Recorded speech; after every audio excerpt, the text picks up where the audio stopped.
আশুলিয়ায় লাশ পোড়ানোর ঘটনায় পুলিশ পরিদর্শক আরাফাত গ্রেপ্তার। জানাবো মাছ মাংসের বাজারে অস্বস্তি, বিক্রেতাদের অজুহাত বন্যার। এদিকে শেখ হাসিনার ১০০ বছরের জেল হওয়া উচিত বললেন জয়নুল আবদিন। জানাবো শেখ হাসিনা কি আদৌ পদত্যাগপত্র রাষ্ট্রপতিকে জমা দিয়েছেন, মত বিনিময়ে প্রশ্ন ফরহাদ মজহারের। এবং সর্বশেষ জানাবো ইউনূস স্যার না থাকলে হয়তো আর দেশে আসা হতো না। শুনছিলেন সংবাদ শিরোনাম, এবারে বিস্তারিত। আশুলিয়ায় লাশ পোড়ানোর ঘটনায় পুলিশ পরিদর্শক আরাফাত গ্রেপ্তার। ঢাকার অদূরে সাভারের আশুলিয়া থানার সামনে গত ৫ই আগস্ট লাশ পোড়ানোর ঘটনায় জড়িত থাকার অভিযোগে পুলিশ পরিদর্শক আরাফাত হোসেনকে গ্রেপ্তার করা হয়েছে।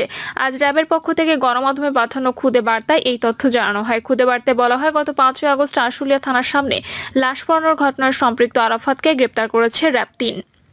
তাকে রাজধানীর আফতাবনগর থেকে গ্রেপ্তার করা হয়। শেখ হাসিনা সরকার পতনের এক দফা দাবিতে গত ৫ই আগস্ট মার্চ টু ঢাকা কর্মসূচি দেয় বৈষম্য বিরোধী ছাত্র আন্দোলন।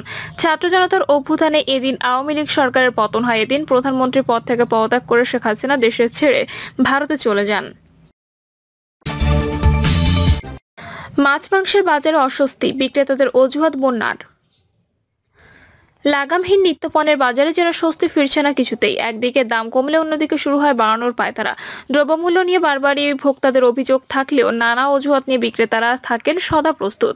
গত সপ্তাহেও বাজারে মাছ মাংসের দাম কিছুটা কম ছিল, কিন্তু কয়েকদিনের ব্যবধানে আজ বাজারে দেখা দিয়েছে অস্বস্তি। রাজধানীর বাড্ডা রামপুরা এলাকায় বেশ কয়েকটি বাজার ঘুরে দেখা গেছে প্রতি কেজি ব্রয়লার মুরগি বিক্রি হচ্ছে ১৭৫ টাকা থেকে ১৮০ টাকা করে, যা গত সপ্তাহে ছিল ১৬৫ থেকে ১৭০ টাকা।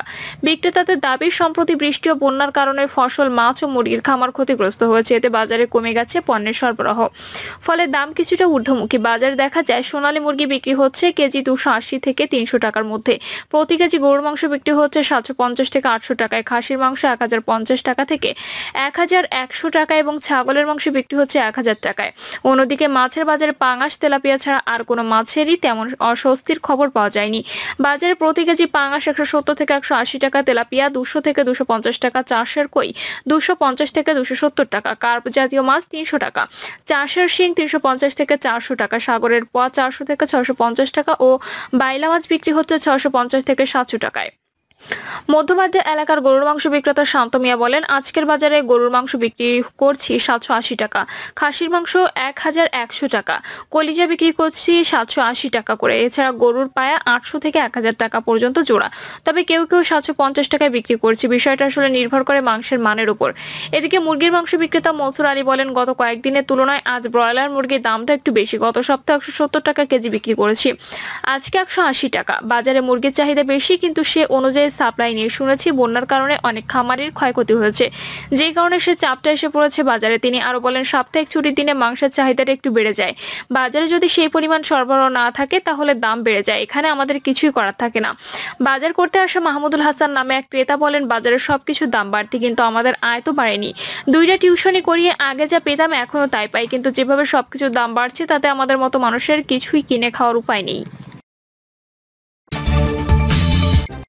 শেখ হাসিনার ১০০ বছরের জেল হওয়া উচিত বললেন জয়নুল আবদিন।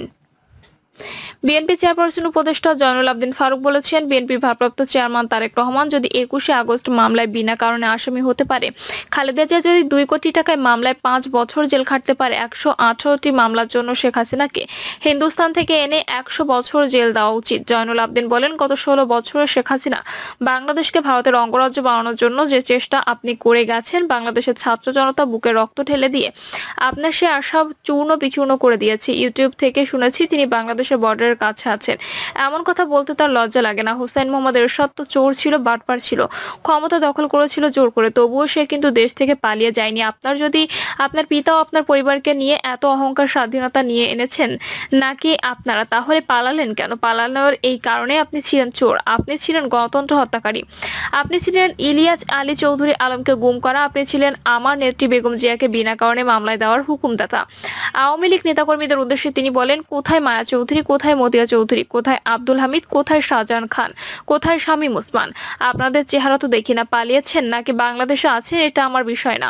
কয়দিন পালিয়ে থাকবেন? তত্ত্বাবধায়ক সরকারের সময় মতো নির্বাচন দেবে। সে নির্বাচনে বাংলাদেশ জাতীয়তাবাদী দল জয়লাভ করে এলে কোনো দুর্নীতি, কোনো স্বজনপ্রীতিকে প্রশ্রয় দেবে না।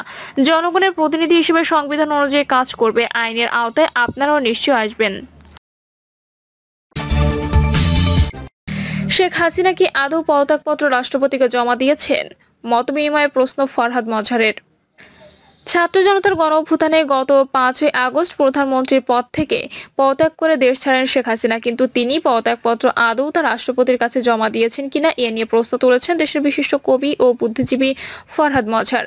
ফরহাদ মজহার বলেন, ফ্যাসিস্ট নিজেকে সংবিধানের মধ্যে হাজির রেখেছে, রাষ্ট্রটাও শেখ হাসিনার সংবিধানের মধ্যে হাজির হলো। গণঅভ্যুত্থানের পর অন্তর্বর্তী সরকার শপথ নিয়েছে। শপথে বলা হয়েছে না আমি শেখ হাসিনার সংবিধান রক্ষা করবে। এখনো তো তার ছেলে বলেছেন শেখ হাসিনাই প্রধানমন্ত্রী। আপনারা কেউ শেখ হাসিনার পদত্যাগপত্র দেখেছেন? তিনি বলেন, যারা ক্ষমতায় তারা কাগজটা দেখাক না, কোথায় পদত্যাগ করেছেন। চিন্তা করে দেখুন ষড়যন্ত্র কত দূর। যে কোনো মুহূর্তে একটি স্বাক্ষরের দ্বারা সরকার বাতিল হয়ে যেতে পারে। উনি কিন্তু প্রেসিডেন্ট এবং বাকিরা কিন্তু তার উপদেষ্টা। তরুণদের রাজনৈতিক শিক্ষিতও বুঝতে হবে। মন্তব্য করে রাষ্ট্রচিন্তক বলেন, জনগণ যেমন উত্থিত হয় তখন তাকে গণতন্ত্র বলে। গণতন্ত্র আইন পরিভাষা জনগণের অভিব্যক্তি। আমাদের বিভিন্ন দোষ আছে, সেগুলো কাটাতে হবে। আমাদের বুঝতে হবে রাষ্ট্র সরকার এক নয়। বিগত সময়ে পুলিশ সরকারের ছিল, রাষ্ট্রের নয়। রাষ্ট্র গঠন করতে হবে আগে। আমরা এখনো রাষ্ট্র গঠন করতে পারিনি। 1972 সালের সংবিধান পাকিস্তানের সংবিধান, আইনের ভাষায়। এই সংবিধানকে যখন ছুঁড়ে ফেলে দিতে হবে তখন আপনারা বসে আছেন। এখন আমাদের প্রধান কাজ হওয়া দরকার ছিল সংবিধান সংস্কার। ফরহাদ মজহার বলেন, গণঅভ্যুত্থান পরবর্তী কেমন বাংলাদেশ চাই সেটা আমাদের উপর নির্ভর করবে। আমরা কেমন? আমরা যখন গণঅভ্যুত্থান করেছি তখন কিন্তু আমাদের ভাবতে হয়েছে, পরিকল্পনা করতে হয়েছে, লক্ষ্য নিবিষ্ট রাখতে হয়েছে, শত্রু চোখের প্রতি সচেতন থাকতে হয়েছে, যার ফলে শেখ হাসিনা পালাতে বাধ্য হয়েছে। তিনি আরো বলেন, আগামী দিনে আমরা কেমন বাংলাদেশ চাই, আমরা কোথায় যেতে চাই সেটি করতে পারলে আমরা লক্ষ্য পূরণে দ্রুত অগ্রসর হব। ইউনূস স্যার না থাকলে হয়তো আর দেশে আসা হতো না।